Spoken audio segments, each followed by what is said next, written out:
Good morning, and welcome to our third week of Faculty Perspectives. At this point in the summer, it's important to remind you of the requirements for these sessions to stay on track to complete introduction. In order to complete the basic requirements for introduction, students need to watch live or asynchronously 10 faculty perspectives of your choice and complete the reflection assignments on the community.uoregon.edu site for the entering class. Students who wish to earn 1 credit over the summer must select 20 faculty perspectives by first completing 2 full faculty perspectives tracks, 16 of the 20 total talks required.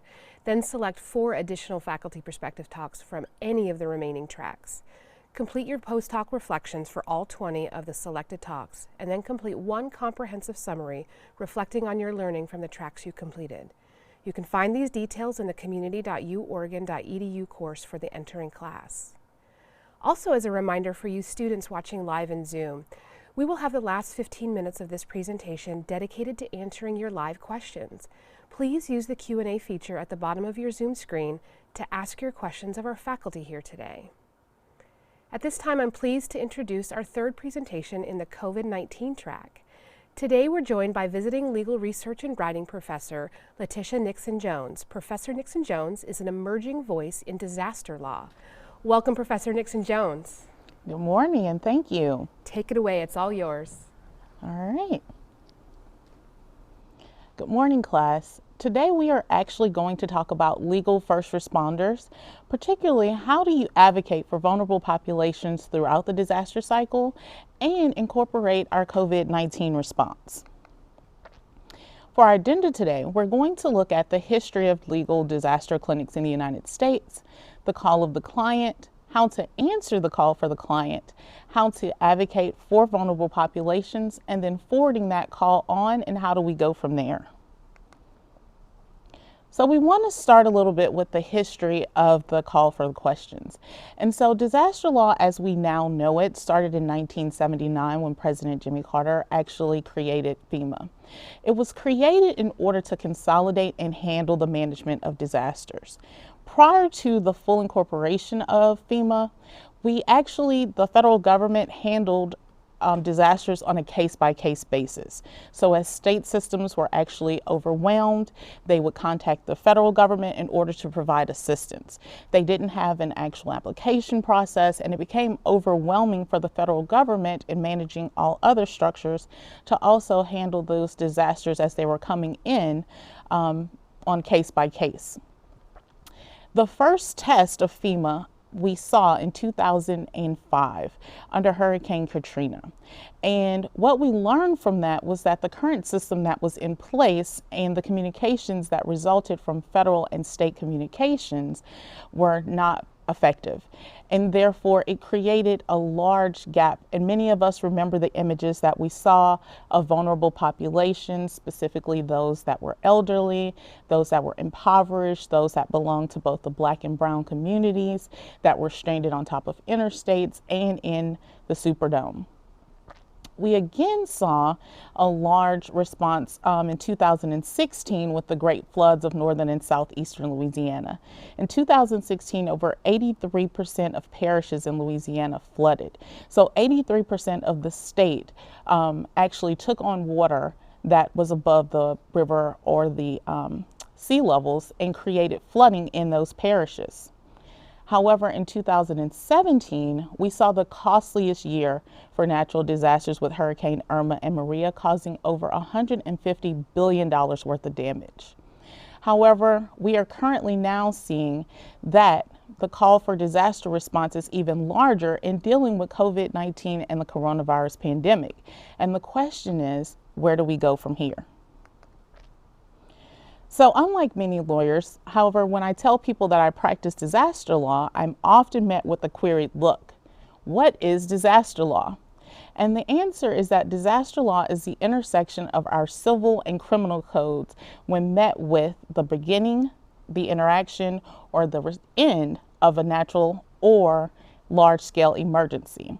So the common things that we normally see occur in 4 cycles: preparedness, response, recovery, and mitigation. The general public is aware of the response and the recovery. However, we are always in one cycle of the disaster phase.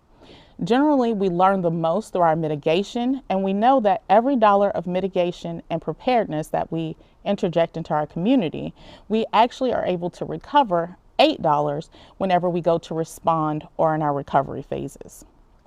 So what does that look like? Generally, disaster law is impacted with our insurance, housing laws, contractor laws, public benefit laws, which includes disaster unemployment, temporary housing, childcare. We also see an uptick in foreclosures and bankruptcies during this time. So how does that compare with COVID? What we are seeing with COVID is much different. Generally, with a natural disaster, you have the potential risk, and then you have the manifestation of that risk. And then the cycles begin to form around the manifestation of that risk. However, what we're seeing with COVID on the disaster side is a suspension of the normal legal routine. So we are seeing a moratorium on both mortgages and rents. We are seeing large-scale unemployment populations. We are seeing an uptick in potentials for bankruptcies to increase.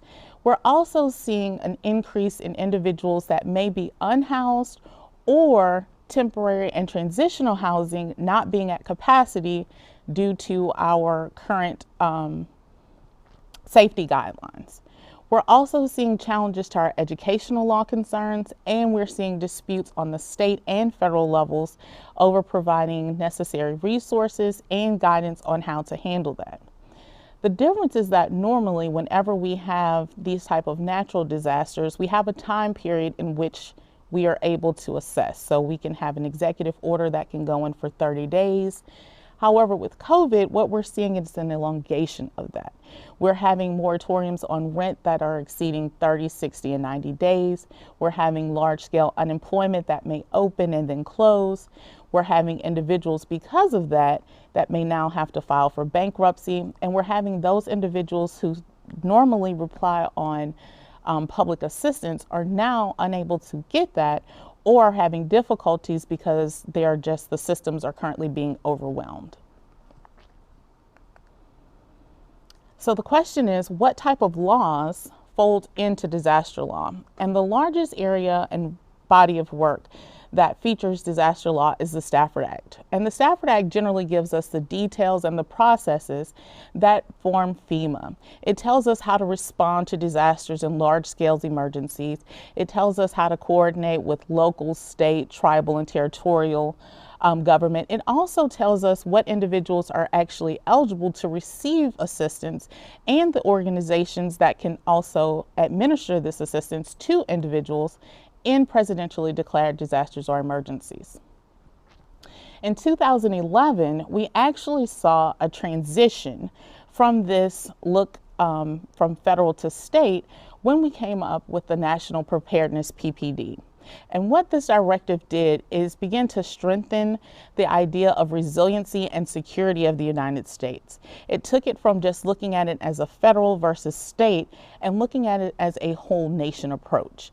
And so what this means is that as the United States, we are looking at what poses the major threats to us, what areas have the potential for national disasters, what areas are most prone to terrorism attack or cyber attacks. And now we are seeing which areas or how do we respond to pandemics. From the National Preparedness Act, we have the National Preparedness Goal. And this goal set about creating core capabilities that were necessary to prepare specific types of incidents. So we look to see, how do we prepare for cyber attacks? How do we prepare for the pandemic? And then once we're able to prepare for that, how do we allocate resources across the United States and communities as a whole instead of a state-by-state allocation? We also saw that post-Hurricane Katrina, there was an Emergency Management Reform Act. And that came about just due to the enormous systemic failure that resulted from Hurricane Katrina. And we realized that there needed to be more response, both in communication and responsibilities and roles. And so this act actually amended the Homeland Security Act and Stafford both, and created a more succinct organizational structure. It created responsibilities that went from FEMA to Homeland Security, to state governments, and now it leads the coordination and support of the nation.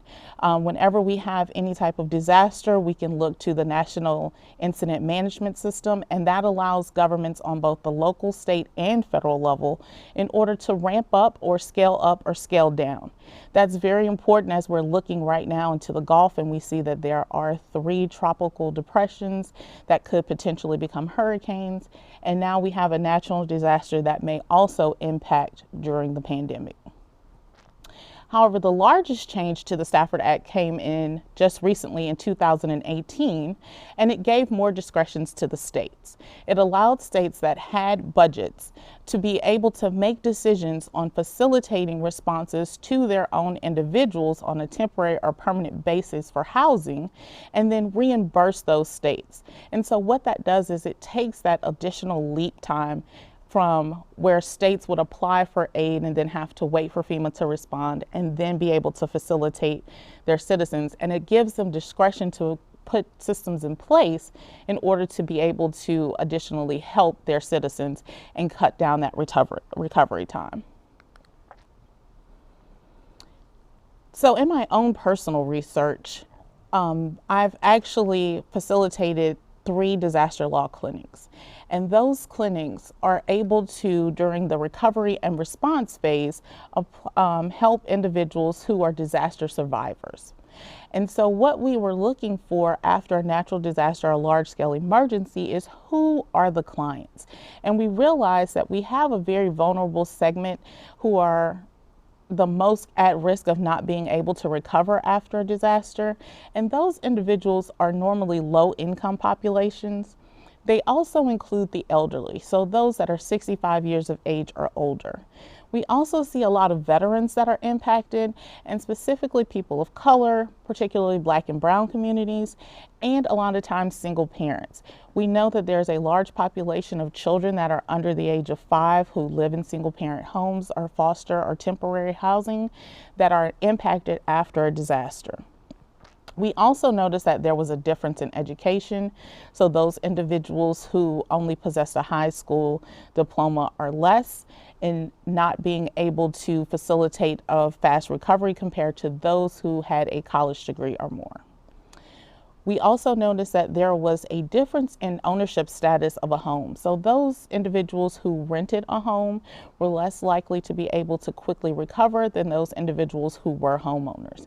And so the focus of our clinic was to help those individuals who may not have access to legal or lawyers without individuals stepping in and being able to assist them.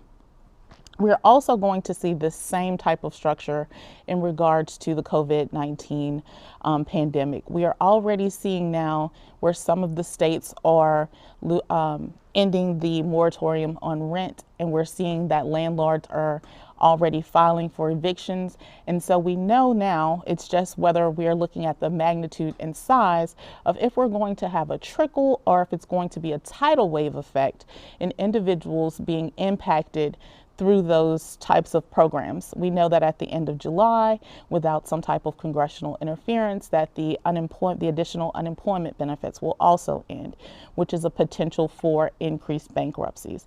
So all of these things will impact vulnerable populations and allow law students and those in the legal academy to be able to advocate and stand for vulnerable populations. The pictures that you have in front of you are just some of the individuals that we're talking about. So as you can see, we have a lot of the elderly. The picture that's immediately on your top left are those individuals that had to rescue themselves during the 2016 Louisiana floods. The bottom picture on the left and the picture on the right are individuals who were trying to evacuate after Hurricane Katrina.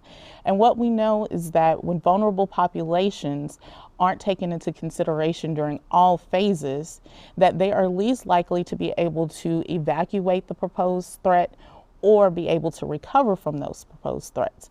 So we are seeing a national shift towards being able to advocate in advance during the planning and mitigation phases in order to be able to provide care and outreach to those individuals. So what is the response? What we notice is that We have to look at institutions and individuals in several different areas within the community and see what type of aid is needed. We have to look and triage those needs. So it's important to look at individuals who need day-to-day needs. That's those individuals who are unhoused, those individuals who don't have any type of cash assistance, those individuals who've lost their employment and don't have anywhere else to live, or those individuals who are in transitional housing that are at risk of losing the transitional housing. We are also looking at individuals who may have a home, however, that home may need repairs. And so those individuals may be able to stay with friends or family, and then we can get resources in to provide the home up to a standard in which they would be able to live. We also look at legal issues that came about due to the natural disaster. And we are also seeing this in COVID that generally revolves around a lot of parenting issues. So we currently will have parenting plans that are in place, custody issues, who has the child, who gets to make decisions for the child. And generally whenever a natural disaster, or as we're seeing with the pandemic, occurs, there begins to be issues and conflicts that arise in regards to, well, if one parent is sheltering in place or quarantining, do we still have to obey the planning? And so we have to also take into consideration that the victim will have holistic issues. So things that may not be pressing at the onset, but legal issues that will come about because of the natural disaster. And so what we did with our clinic is we created partnerships with other individuals. The main actor is generally the American Bar Association Young Lawyers Division. They actually have a contract with FEMA to provide for legal assistance. They generally have a hotline that allows individuals who are survivors of disaster, even COVID, to be able to call in and find out what legal assistance is available. We also partner with local charities. Local charities are already on the ground and generally have the best set of data as to who would be vulnerable, how to access those vulnerable populations so that they don't get lost and that we can account for them. And so we partner with the Red Cross, Habitat for Humanities, and St. Vincent's de Paul. Churches are also very fundamental in being able to provide services such as in-kind donations, such as providing their actual building and structure, being able to do community outreaches. They have a lot of those structures that are already in place. And so it allowed us to be able to partnership with them and gain the trust of the community, because generally after a disaster, what we see is that large communications of people will like to go into the community in order to help, but there's generally no mechanism for them to help. And so it causes a larger footprint for those associations to have to deal with this influx of volunteers. And so churches are very good at coordinating those types of structures. We also work with local legal aid associations in order to provide and assist. Generally, what will happen after a natural disaster is that legal aid will already currently have a structure in place. However, because of the influx of individuals, they will reach their capacity. And so law schools being legal responders enables us to increase that capacity and create synergies with legal aid organizations. We also partner with other law schools that were in the state in order to have a coordinated response. Because the issues were so broad, not all law schools had the resources to be able to provide full service legal services. So we were able to see if one school could do criminal law, if one school could do family law, and then another could do civil law. And that way we would expand the offering of services to those vulnerable populations. So the question is, what are the benefits of disaster legal programs? And for the institutions, it's actually being in compliance with the American Bar Association, making law students and students who are looking for legal careers, it allows them to become practice ready, meaning that they acquire soft skills that they may not acquire within a classroom setting, such as interviewing a client, being able to facilitate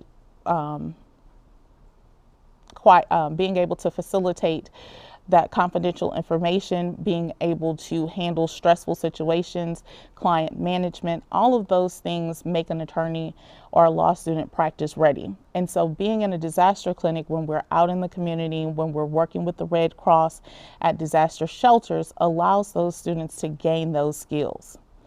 This is also, as I stated at the beginning, a very niche legal field. So there are not that many people that actually practice disaster law. And so generally what happens is that at the onset of a disaster, many lawyers and those in the community have to actually train and ramp up to be able to facilitate the need. If we create this continuum in the legal practice already, we have more practice-ready disaster lawyers that are available to help vulnerable populations, and specifically in those areas that we mentioned before. For students, as I stated, it allows them to be practice-ready. It also allows them to be a part of their community. So it gives them the ability to interact with those individuals who may be their future clients or individuals that they may not have otherwise had access to.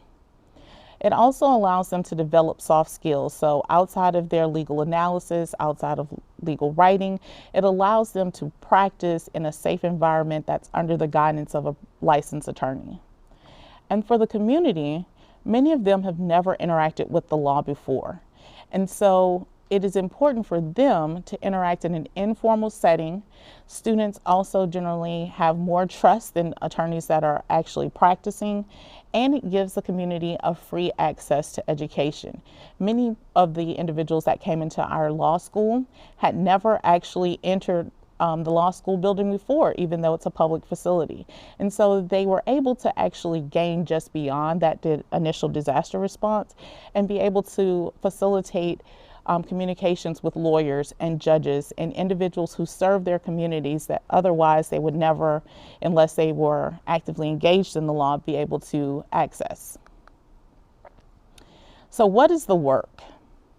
What we are currently seeing in the class that we have here at Oregon is small business resiliency planning. And so my students in the fall were actually able to work with 3 nonprofit organizations, and they created a small business disaster plans.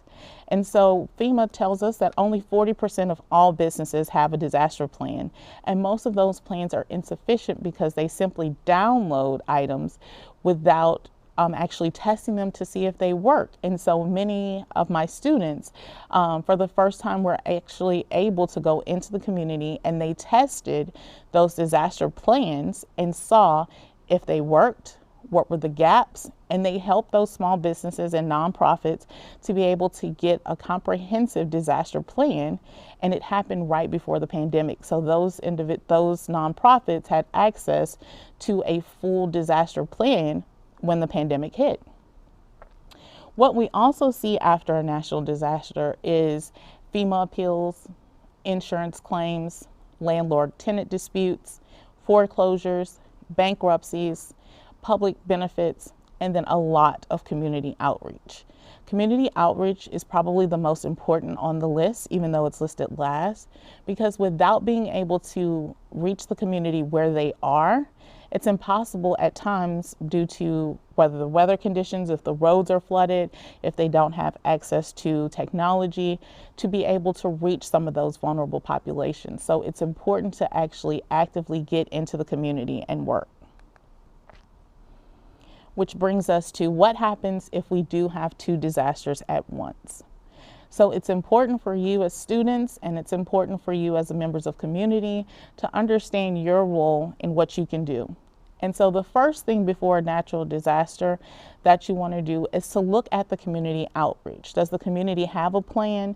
You can look at your Metro Council members. You can look for your the actual disaster facility that you have in your local community and see what that plan is. If you're in a hurricane area, you can prepare for a hurricane. If you're in a wildfire area, you can prepare for the wildfire. It's also important to see, FEMA just released their hurricane preparedness guide. It actually states what the requirements are for individuals and organizations in a community if a natural disaster manifests, and how they would handle whether or not there are mask mandates, whether or not there are the 6 feet of social distancing guidelines, and then how would they be able to facilitate that capacity and then expand that capacity. It's also important to know what happens during a natural disaster. So will individuals who are unhoused still be able to access shelters? What roads will be cut off? What services? Will grocery stores go to mandates? Will they release if we're already at a 25% capacity? How will that be interacted during a national disaster? And then after a national disaster, it's important to take photos. It's also important to locate all of your important identification documents. A lot of your resources will not be available if you don't have that type of identification document, and then it prevents a lag in you being able to recover. This is also important for students, especially if you're on campus and away from your natural residence. You want to know how do you get back home? And so the next question is, how do we move forward? And the first thing that we have to do is create preventative services. And what does that mean? It means that more of you can become CERT members, which is the Community of Emergency Response Teams, which is a local, it's citizens that actually take training to be able to facilitate recovery and response. You can work with the Red Cross, who also offers training. You can do community outreach with any of the partners who provide disaster response services. And then you can plan for yourself and your family by creating a comprehensive disaster plan. It's also important that we create and expand and create these sustainable mitigation programs. As we stated, for every $1 that we invest in these mitigation programs, we end up saving $8 if they actually materialize. And so that is requiring that emergency managers be used as services instead of just waiting until the manifestation of the risk. We also need to create undergraduate major and minor programs and use them in both the state and local emergency management programs. By doing so, it gives undergrads a pipeline to graduate programs and allows them to be a part of their own community response. And lastly, we need to grow the area of disaster law practice, which means creating both clinical law programs and also doctrinal or podium law programs, and being able to have more disaster law advocates that are in the community and able to do the groundwork. So right now we're going to turn it over to Cora so that we can answer some of your questions. I was enthralled that whole time, and it's so timely, and we have some really great questions from our students. I've been following along on my phone, and so I'm going to start with Olivia's question. Olivia wants to know, in your experience, how have natural disasters impacted domestic abuse, and how do you think COVID-19 will impact domestic abuse?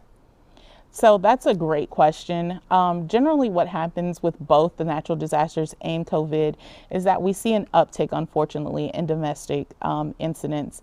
This is generally because a lot of times the abused person has to stay with their abuser for financial reasons, for geographical reasons, and the fact that there's nowhere to go, they're flooded in. And so I think we're going to see the same thing. I know in New York, they were already seeing an uptick in domestic violence calls. And so what's important for that is that those nonprofit organizations that normally serve domestic incidents have to do the outreach to let them know if they have resources, if they're able to facilitate, if they're able to get out, and then just being vocal. That's generally what's going to have to happen right now. Thank you. So Sophie wants to know, how do you think disaster law will change after the pandemic? So what we are currently seeing in the disaster arena is that after every large-scale disaster, if you remember that chart, so after Hurricane Katrina, we had a large body of work. After 2007 with the wildfires, we had a large body of work. So I think that after the COVID response, we're going to have a large body of work that's going to look at the coordinated response of resources between federal and state governments, because we've had so much infighting about who supplies personal PPE equipment, who's responsible for this, and really honing down on the presidential declaration for emergencies and creating a timeline for that. Thank you.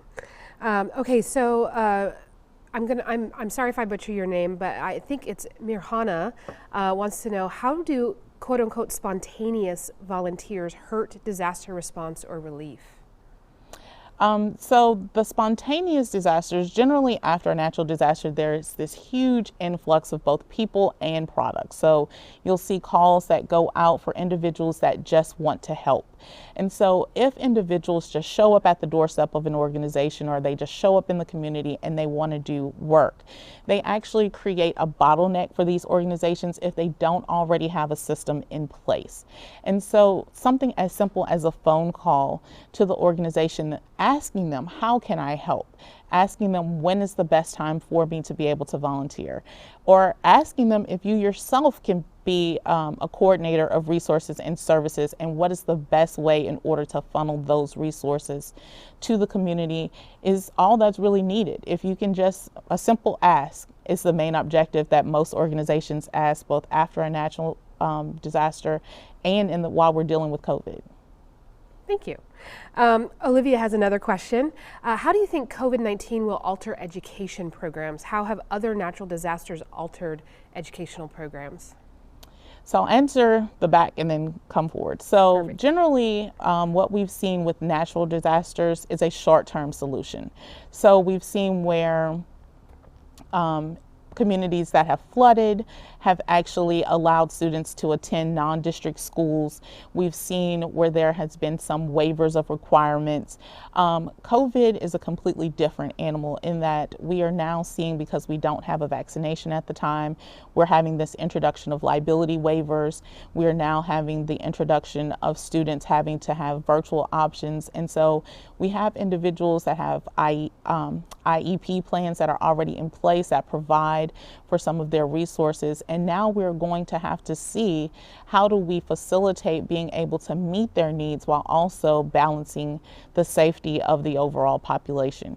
And so I think that that is going to be an evolution of education law that we haven't seen based on natural disasters yet.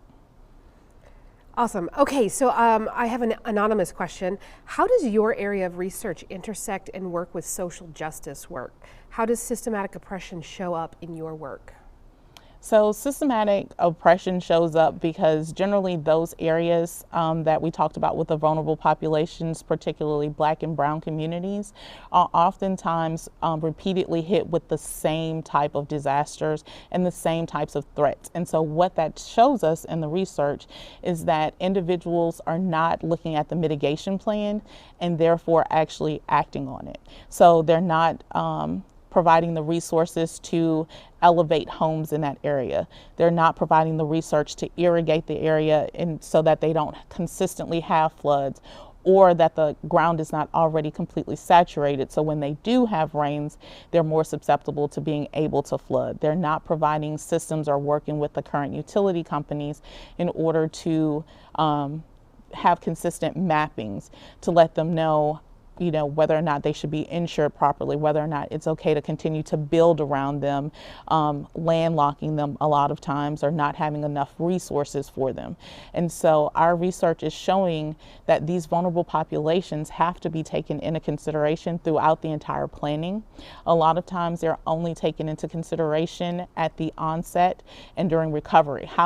They're looked at as we're dealing with them instead of being able to use them as an advantage. How do we learn? How do we take into consideration our whole community instead of some of our community?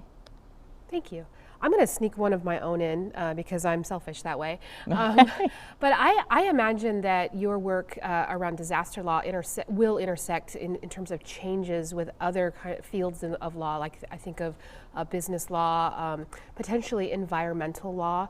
Can you talk about what you anticipate or how you see that the intersection between those things changing in the wake of COVID-19?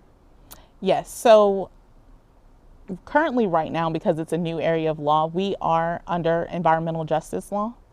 And so we tend to align very nicely with a lot of the things that environmental justice looks at, whether that's climate justice, whether that's food stability, whether that's agricultural justice. And so a lot of disaster impacts those areas of law. What we are now looking at is this intersection of liability, and how do natural disasters and pandemics create this liability on both the whole, the individual, and the organization, and then how does that respond to both the government of the individual and the organization. And so that is going to be the next broad expansion of disaster law, looking at how do we intersect with all of the scopes of individuals that are working together, and then how does the governance of those individuals, how will that play out? Thank you. I'll go back to the student questions. Okay. We have one question, an anonymous question. What are some ways students can take part in experiential learning around this topic? So that's a good question. I'm not sure how undergraduate students currently can take part in experiential learning. That may be actually under urban planning. And so that's something that I would actually love to look at. And so that's a great question. What they can also do is be a part of the community. As far as CERT, there's a local CERT here in Eugene. It's a shared CERT, which is Eugene and Springfield. And then Oregon as a whole, and the University of Oregon actually has a very robust disaster response team, and they were an incident management team, and so they were one of the first entities that were actually on site for the COVID. And so students can engage, and they can be a part of the town halls, and they can also be a part of the community response programs through both the state of Oregon, the University of Oregon, and the CERT programs. Perfect, thank you. So are you aware of any research opportunities for undergraduates that either with you or through maybe the legal studies minor? I am not. Okay. However, if that person would like to contact me, that may be something that we could potentially look towards, because we are looking towards the spring semester and then expanding this type of disaster. In the past, I have worked with undergraduates at a different institution, and being able to facilitate them going out and doing outreach, and them also working with legal aid, and being able to facilitate them being they actually do research for the law students to be able to facilitate answers to FEMA responses in that nature. Oh, wow. That sounds great. Oh, Cora, I would Yes. like to interject. Yeah. There are also opportunities with AmeriCorps. They have both summer programs, semester programs, and year-long programs that do work with the undergraduate campus. Fantastic. That's a great resource. Okay, we do have another one coming in from Adriana. How do you feel COVID will affect programs like SNAP, HUD, etc.? Do you feel these programs are currently sufficient enough, or have issues already present been exploited by the current pandemic? So we're currently seeing that the systems that are in place, not just with HUD and SNAP, but also with the disaster unemployment, currently are insufficient, so much so that Congress had to step in and then give the additional $600 per week. But more importantly than just the programs themselves, but the actual structure. So we now know that there are several states that just weren't able to handle the influx of applications. And so several individuals had to wait months in order to get their benefits that they qualified for.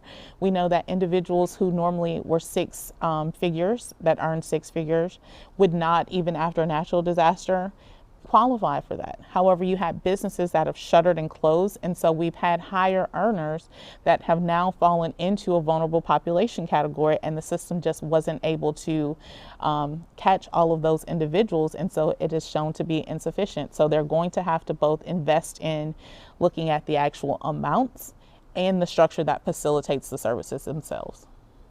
Are there really practical ways that an undergraduate can be part of? I think of voting, actually, that can help move along some of these changes to things like disaster law, having people in place who care about these issues. Are there other practical? You mentioned CERT and taking some of the classes. Is there anything else that you think an undergraduate can do that may be outside of the classroom?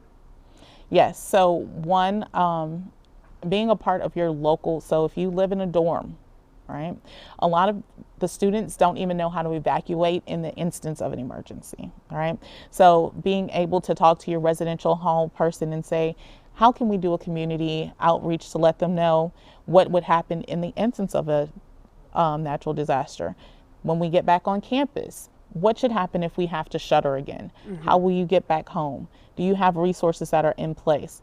Talking to your actual attending and letting administration know that there's an interest in this, right? Because our whole job is to make sure that we are educating you on the things and topics that you want to be educated on.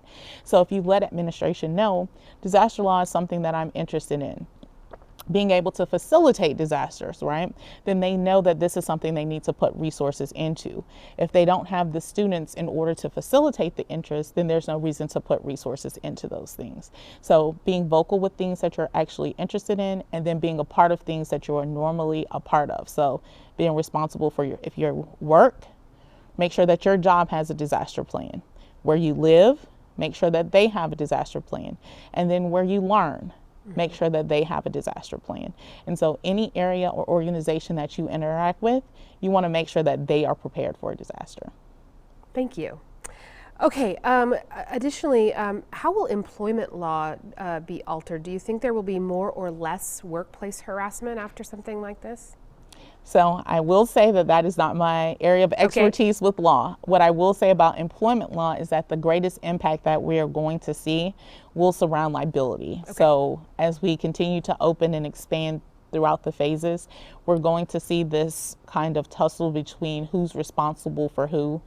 Am I as an individual responsible for my own safety, self-care, providing for personal protection equipment, or is my employment? Who's responsible if a customer comes in and then I get infected?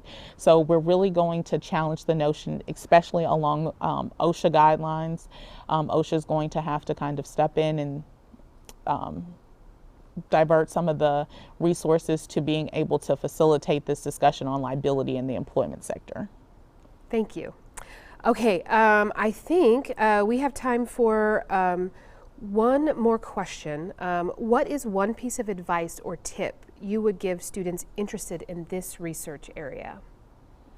I would say to start, so a lot of your classes, you can interject. I have a high schooler, and she's doing a social media project right now, and we have turned that into a disaster awareness, right? So disaster preparedness and disaster mitigation planning can be interjected across spectrum. It's not something that has to be so singled out.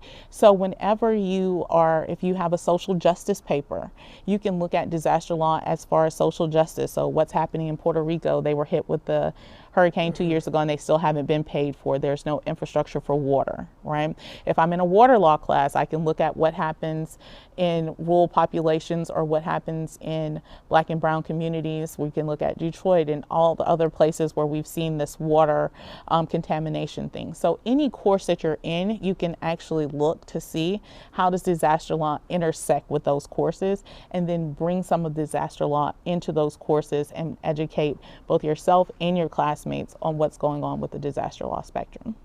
Thank you. That's all the time that we have today. Thank you so much for joining us. For questions regarding this or any other introduction program, please visit our website at orientation.uoregon.edu. You can email us at orientation@uoregon.edu or text us at 541-346-1159. If you submitted a question that we didn't answer, we will follow up early next week. Thank you to you too, Professor Nixon-Jones. It's a pleasure to have you here, and I really appreciate your time helping our new students get to know the breadth and depth of the University of Oregon faculty. No, thank you for being here, and I look forward to seeing or virtually seeing everyone in this fall semester.